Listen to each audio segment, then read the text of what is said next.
Kinilala ni Pangulong Ferdinand R. Marcos Jr. ngayong International Women's Day ang hindi matatawarang papel ng mga kababaihan sa lipunan. Aniya malaki ang kontribusyon para sa progreso ng bansa.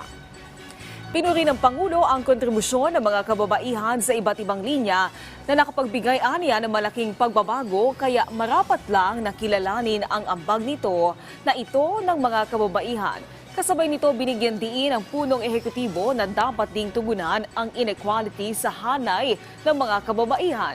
Sa pamamagitan aniya ito ng pagtapos sa gender-based violence, diskriminasyon at biases na malaki ang epekto para maabot ng mga kababaihan ang mga pangarap at potensyal. Hinimok din ni Pangulong Marcos Jr. ang publiko na magtulungan para sa mas inklusibong lipunan. Ipinunto rin ng Pangulo na ang pagbibigay boses sa mga kababaihan at pagpapahalaga sa kanilang karapatan ay makatutulong ng malaki sa pag-unlad ng lipunan.